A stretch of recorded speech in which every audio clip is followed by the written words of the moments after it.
40,000 ಸ್ಕ್ರೀನ್ಗಳಲ್ಲಿ ಮಹಾರಾಜ cinema ಬಿಡುಗಡೆ ಆಗ್ತಾ ಇರೋದ್ರ ಬಗ್ಗೆ ನಾವೇ ಮಾಹಿತಿಯನ್ನ ಹಂಚ್ಕೊಂಡಿದ್ವಿ. 40,000 ಸ್ಕ್ರೀನ್ಸ್ ಅಲ್ಲ, 4,000 ಸ್ಕ್ರೀನ್ಸ್ ಅಂತ. ನೋನು ಅವ್ರು ಹೇಳ್ತಿರೋ ಮಾತು ನಿಜಕ್ಕೂ ಸುಳ್ಳು. ವಿಜಯ್ ಸೇತುಪತಿ ನಟನೆಯ ಮೈಲ್ ಸ್ಟೋನ್ ಸಿನಿಮಾ ಮಹಾರಾಜ ರಿಲೀಸ್ ಆಗ್ತಾ ಇದೆ. ಚೀನಾ ಬಾಕ್ಸ್ ಆಫೀಸ್ ನಲ್ಲಿ ಹೊಸದೊಂದು ರೆಕಾರ್ಡ್ ನ ಮಹಾರಾಜ ಬರಿತಾನ ಅನ್ನೋದನ್ನ ಗ್ಯಾರಂಟಿ. ಇದು ಗ್ಯಾರಂಟಿ ನ್ಯೂಸ್. ಸುದ್ದಿ ಖಚಿತ, ನ್ಯಾಯ ನಿಶ್ಚಿತ. ನಾನು ವಿಶಾಲಾಕ್ಷಿ. ತಮಿಳಿನ ಮಾಸ್ಟರ್ ಪೀಸ್ ಮಹಾರಾಜ ಸಿನಿಮಾ ಚೀನಾದಲ್ಲಿ ರಿಲೀಸ್ ಆಗ್ತಾ ಇದೆ. ನವೆಂಬರ್ 29ನೇ ತಾರೀಕು ಸುಮಾರು 40,000 ಸ್ಕ್ರೀನ್ಗಳಲ್ಲಿ ಮಹಾರಾಜ ಸಿನಿಮಾ ಬಿಡುಗಡೆ ಆಗ್ತಾ ಇರೋದ್ರ ಬಗ್ಗೆ ನಾವೇ ಮಾಹಿತಿಯನ್ನ ಹಂಚ್ಕೊಂಡಿದ್ವಿ. ಸೊ ಕೆಲವು ನೆಟ್ಟಿಗರು ಕಮೆಂಟಿಗರು ಹೇಳ್ತಾ ಇರೋದು 40,000 ಸ್ಕ್ರೀನ್ಸ್ ಅಲ್ಲ, 4,000 ಸ್ಕ್ರೀನ್ಸ್ ಅಂತ. ನೋನು ಅವ್ರು ಹೇಳ್ತಿರೋ ಮಾತು ನಿಜಕ್ಕೂ ಸುಳ್ಳು. ಯಾಕಂದ್ರೆ ಚೀನಾದಲ್ಲಿ ಸುಮಾರು 12,000 ಥಿಯೇಟರ್ಗಳಿದ್ದಾವೆ. ಸೊ 86,000ಕ್ಕೂ ಹೆಚ್ಚು ಸ್ಕ್ರೀನ್ಗಳಿದ್ದಾವೆ. ಇದನ್ನ ನಾವು ರಿಯಾಲಿಟಿ ಚೆಕ್ ನಡೆಸಿದಂತಹ ಸಂದರ್ಭದಲ್ಲಿ ಇಷ್ಟೆಲ್ಲ ಥಿಯೇಟರ್ಗಳಿರೋದು, ಇಷ್ಟು ಸ್ಕ್ರೀನ್ಸ್ಗಳಿರೋದು ನಮಗೆ ಗೊತ್ತಾಗಿದೆ. ಸೊ ಆ ಒಂದು 86,000 ಸ್ಕ್ರೀನ್ಸ್ಗಳ ಪೈಕಿ 40,000 ಸ್ಕ್ರೀನ್ಸ್ಗಳಲ್ಲಿ ವಿಜಯ್ ಸೇತುಪತಿ ನಟನೆಯ ಮೈಲ್ ಸ್ಟೋನ್ ಸಿನಿಮಾ ಮಹಾರಾಜ ರಿಲೀಸ್ ಆಗ್ತಾ ಇದೆ. ಮಹಾರಾಜ ಸಿನಿಮಾ ಬಗ್ಗೆ ನಿಮ್ಮೆಲ್ರಿಗೂ ಗೊತ್ತಿರುತ್ತೆ. ಸಿನಿಮಾ ನೋಡುಗರಿಗೆ ಇದೇ ವರ್ಷ ಜೂನ್ನಲ್ಲಿ ಸಿನಿಮಾ ರಿಲೀಸ್ ಆಗಿತ್ತು. ಸಿನಿಮಾದಲ್ಲಿ ಅಪ್ಪ ಮಗಳ ಭಾವುಕ ಸನ್ನಿವೇಶ ಇತ್ತು. ಈ ಸಿನಿಮಾದಲ್ಲಿ ಕ್ರೌರ್ಯ ಇದ್ರೂ ಕೂಡ ಮಹಿಳೆಯರ ಮೇಲೆ ನಡೀತಕ್ಕಂಥ ದೌರ್ಜನ್ಯ ಜೊತೆಗೆ ಅಪ್ಪ ಮಗಳ ಭಾವುಕ ಸನ್ನಿವೇಶವನ್ನ ಅದ್ಭುತವಾಗಿ ನಿತಿನ್ ಸ್ವಾಮಿನಾಥನ್ ಅವರು ಅದ್ಭುತವಾಗಿ ಕಟ್ಕೊಟ್ಟಿದ್ರು. ಸಿನಿಮಾದ ಸ್ಕ್ರೀನ್ ಪ್ಲೇ ಇರಲಿ, ಆ ಸ್ಟೋರಿ ಟೆಲ್ಲಿಂಗ್ ರೀತಿಗೆ ಸೊ ಎಲ್ಲರೂ ಕೂಡ ಮಾರು ಹೋಗಿದ್ರು. ಸಿನಿಮಾ ಪ್ರೇಮಿಗಳು ಮಾತ್ರವಲ್ಲ, ವಿಮರ್ಶಕರು ಕೂಡ ಈ ಸಿನಿಮಾವನ್ನ ಒಪ್ಕೊಂಡಿದ್ರು. ಇದೀಗ ಈ ಸಿನಿಮಾವನ್ನ ವೈಶಿ ಫಿಲ್ಮ್ಸ್ ಮತ್ತೆ ಅಲಿಬಾಬಾ ಪಿಕ್ಚರ್ಸ್ ಕೊಲಾಬರೇಟ್ ಆಗಿ ಚೀನಾದಲ್ಲಿ ಸುಮಾರು 40,000ಕ್ಕೂ ಹೆಚ್ಚು ಸ್ಕ್ರೀನ್ಸ್ಗಳಲ್ಲಿ ಬಿಡುಗಡೆ ಮಾಡ್ತಾ ಇದ್ದಾರೆ. ಇದೇ ನವೆಂಬರ್ 29ಕ್ಕೆ ಸಿನಿಮಾ ಅದ್ದೂರಿಯಾಗಿ ರಿಲೀಸ್ ಆಗ್ತಾ ಇದೆ. ವಿಶೇಷ ಅಂದ್ರೆ ರಿಲೀಸ್ಗೂ ಮೊದಲೇ ಎಷ್ಟು ಕಲೆಕ್ಷನ್ ಮಾಡ್ಬೋದು ಈ ಸಿನಿಮಾ ಅಂತ ಒಂದು ಪ್ರಿಡಿಕ್ಷನ್ ಶುರುವಾಗಿದೆ. ಸೊ ತಮಿಳಲ್ಲಿ, ತೆಲುಗಲ್ಲಿ, ಮಲಯಾಳಮಲ್ಲಿ, ಹಿಂದಿಲಿ ಬಿಡುಗಡೆ ಆದಂತ ಈ ಸಿನಿಮಾ ಸುಮಾರು 100 ಕೋಟಿ ಕಲೆಕ್ಷನ್ ಮಾಡಿತ್ತು. 20 ಕೋಟಿಗೂ ಬಂಡವಾಳ ಹೂಡಿದಂತ 20 ಕೋಟಿ ಬಂಡವಾಳ ಹೂಡಿ ಮಾಡಿದಂತ ಈ ಸಿನಿಮಾ 100 ಕೋಟಿ ಕಲೆಕ್ಷನ್ ಆಗಿತ್ತು. ಸೊ ಇದೀಗ ಇದೇ ಸಿನಿಮಾ ಚೀನಾದಲ್ಲಿ 40,000 ಸ್ಕ್ರೀನಲ್ಲಿ ರಿಲೀಸ್ ಆಗ್ತಾ ಇದೆ. ಆ 40,000 ಸ್ಕ್ರೀನ್ಗಳಲ್ಲಿ ಸುಮಾರು 700 ಕೋಟಿ ಕಲೆಕ್ಷನ್ ಆಗ್ಬೋದು ಅಂತ ಎಲ್ಲರೂ ಕೂಡ ಅಂದ್ರೆ ಬಾಕ್ಸ್ ಆಫೀಸ್ ಪಂಡಿತರು ಲೆಕ್ಕಾಚಾರ ಹಾಕೋದಕ್ಕೆ ಶುರು ಮಾಡಿದ್ದಾರೆ. 20 ಕೋಟಿ ಸಿನಿಮಾ 700 ಕೋಟಿ ಕಲೆಕ್ಷನ್ ಮಾಡುತ್ತಂದ್ರೆ ಲೆಕ್ಕ ಹಾಕಿ ನಮ್ಮ ಸಿನಿಮಾಗೆ ನಮ್ಮ ಇಂಡಿಯಾದಲ್ಲಿ ಮಾತ್ರವಲ್ಲ, ಗ್ಲೋಬಲ್ ಜಗತ್ತಿನಲ್ಲೂ ಕೂಡ, ಗ್ಲೋಬಲ್ ಮಾರುಕಟ್ಟೆಯಲ್ಲೂ ಕೂಡ ಕಾಂಪಿಟೇಷನ್ ಕೊಟ್ಟು ಅಲ್ಲಿ ಕೂಡ ನಾವು ಗೆಲ್ಲಬಹುದು ಅನ್ನೋದಕ್ಕೆ ಈ ಸಿನಿಮಾದ ಪ್ರಿಡಿಕ್ಷನ್ ಸಾಕ್ಷಿ ಅಂದ್ರೆ ಬಹುಶಃ ತಪ್ಪಾಗ್ಲಿಕ್ಕಿಲ್ಲ. ಇನ್ನು ಚೀನಾದಲ್ಲಿ ಇದೇ ಸಿನಿಮಾ ಏನಲ್ಲ ಮೊದಲು ರಿಲೀಸ್ ಆಗ್ತಾ ಇರೋದು ನಮ್ಮ ಇಂಡಿಯನ್ ಸಿನಿಮಾ. ಈ ಹಿಂದೆ ಸಾಕಷ್ಟು ಸಿನಿಮಾಗಳು ರಿಲೀಸ್ ಆಗಿದ್ದಾವೆ.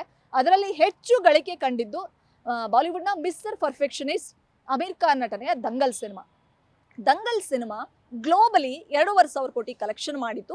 ಅದರಲ್ಲಿ ಅರ್ಧದಷ್ಟು ದುಡ್ಡನ್ನ ಚೀನಾದ ಚೀನಾದಲ್ಲೇ 1,500 ಕೋಟಿಗೂ ಹೆಚ್ಚು ಕಲೆಕ್ಷನ್ ಮಾಡಿ ಒಂದು ಹೊಸ ರೆಕಾರ್ಡ್ನೇ ಕ್ರಿಯೇಟ್ ಮಾಡಿದೆ.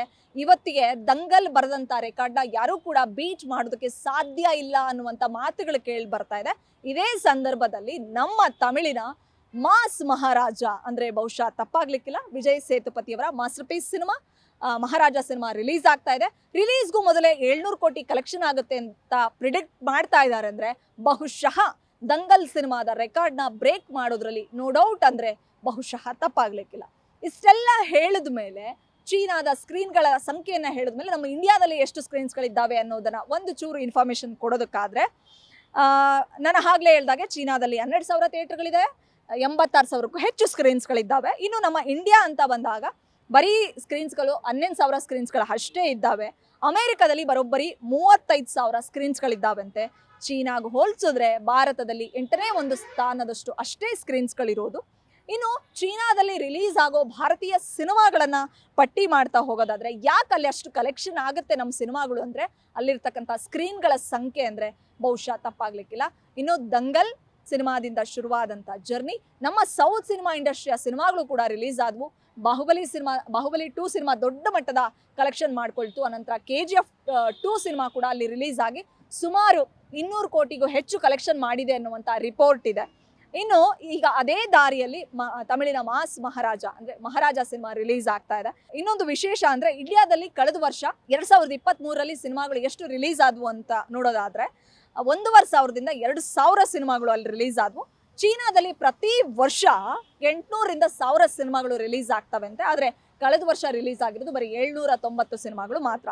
ಇದು ಚೀನಾದಲ್ಲಿ ಎಷ್ಟು ಸ್ಕ್ರೀನ್ಸ್ ಇದೆ, ನಮ್ಮ ಇಂಡಿಯಾದಲ್ಲಿ ಎಷ್ಟು ಸ್ಕ್ರೀನ್ಸ್ ಇದೆ, ಜೊತೆಗೆ ನಮ್ಮ ಒಂದು ಅಮೆರಿಕದಲ್ಲಿ ಎಷ್ಟು ಸ್ಕ್ರೀನ್ಸ್ ಇದೆ ಅನ್ನೋದು ಲೆಕ್ಕಾಚಾರ. ಆದರೆ ಚೀನಾದಲ್ಲಿ ಭಾರತೀಯ ಸಿನಿಮಾಗಳು ಯಾಕೆ ಅಷ್ಟು ದೊಡ್ಡ ಮಟ್ಟದ ಕಲೆಕ್ಷನ್ ಆಗುತ್ತೆ ಅಂತಂದರೆ ಅಲ್ಲಿರ್ತಕ್ಕಂಥ ಸ್ಕ್ರೀನ್ಗಳ ಸಂಖ್ಯೆ ಅಂತ ನಾನು ಆಗಲೇ ಹೇಳಿದೆ. ಇನ್ನೊಂದಿಷ್ಟು ಇನ್ಫಾರ್ಮೇಷನ್ ಕೊಡೋದಾದರೆ PK, Dangal, Secret Superstar and Baahubali, RRR, KGF, Animal, Sanju, Jawan, Pathaan, ಇಷ್ಟೇ ಅಲ್ಲ ಲಗಾನ್ ಸಿನಿಮಾ, 3 ಇಡಿಯಟ್ಸ್ ಸಿನಿಮಾ ಆಗಿರ್ಬೋದು, ಜೊತೆಗೆ ಇರ್ಫಾನ್ ಖಾನ್ ಅಭಿನಯದ ಹಿಂದಿ ಮೀಡಿಯಂ ಸಿನಿಮಾ ಆಗಿರ್ಬೋದು, ಸಲ್ಮಾನ್ ಖಾನ್ ಅವರ ಬಜರಂಗಿ ಭಾಯ್ಜಾನ್ ಸಿನಿಮಾಗಳ ಇರ್ಬೋದು, ಇಷ್ಟೆಲ್ಲ ಸಿನಿಮಾಗಳು ಇದಕ್ಕಿಂತ ಹೆಚ್ಚು ಸಿನಿಮಾಗಳು ಚೀನಾದಲ್ಲಿ ರಿಲೀಸ್ ಆಗಿವೆ. ಅಲ್ಲಿರ್ತಕ್ಕಂಥ ಸಿನಿಮಾ ಪ್ರೇಮಿಗಳ ಮನಸ್ಸನ್ನು ಗೆದ್ದಿದ್ದಾವೆ. ಜೊತೆಗೆ ಬಾಕ್ಸ್ ಆಫೀಸ್ನಲ್ಲೂ ಕೂಡ ದೊಡ್ಡ ಮಟ್ಟದ ಕಮಾಯಿ ಮಾಡಿದ್ದಾವೆ. ಸೊ ಎಲ್ರಿಗಿಂತ ಮುಂದಿರ್ತಕ್ಕಂಥದ್ದು ಚೀನಾದಲ್ಲಿ ನಮ್ಮ ಮಿಸ್ಟರ್ ಪರ್ಫೆಕ್ಷನಿಸ್ಟ್ ಅಮೀರ್ ಖಾನ್ ನಟನೆಯ ದಂಗಲ್ ಸಿನಿಮಾ ದೋಚಿದ್ದು. ಇದೀಗ ನಮ್ಮ ಸೌತ್ ಸಿನಿಮಾ ಪ್ರೇಮಿಗಳು ಮತ್ತೆ ವಿಜಯ್ ಸೇತುಪತಿ ಅವರ ಅಭಿಮಾನಿಗಳು ಕಣ್ಣರಳಿಸಿ ನೋಡ್ತಾ ಇರ್ತಕ್ಕಂಥದ್ದು ದಂಗಲ್ ಸಿನಿಮಾವನ್ನ ಮಹಾರಾಜ ಸಿನಿಮಾ ಬ್ರೇಕ್ ಮಾಡುತ್ತಾ ಅಂತ ಎಲ್ಲರೂ ಕಾತುರದಿಂದ ಕಾಯ್ತಾ ಇದ್ದಾರೆ. ಸೊ ನೋಡೋಣ, ದಂಗಲ್ ಸಿನಿಮಾದ ರೆಕಾರ್ಡ್ ಬ್ರೇಕ್ ಮಾಡಿ ಚೀನಾ ಬಾಕ್ಸ್ ಆಫೀಸ್ನಲ್ಲಿ ಹೊಸದೊಂದು ರೆಕಾರ್ಡ್ನ ಮಹಾರಾಜ ಬರಿತಾನ ಅನ್ನೋದನ್ನ ಕಾದ್ ನೋಡಬೇಕಿದೆ. ಇದು ಈ ಕ್ಷಣದ ಸ್ಪೆಷಲ್. ಬೆಂಗಳೂರಿನಿಂದ ಕ್ಯಾಮ್ರಾ ಪರ್ಸನ್ ಪವನ್ ಕುಮಾರ್ ಜೊತೆ Vishalakshi, entertainment bureau, guarantee news. Guarantee news, ಸುದ್ದಿ ಖಚಿತ, ನ್ಯಾಯ ನಿಶ್ಚಿತ.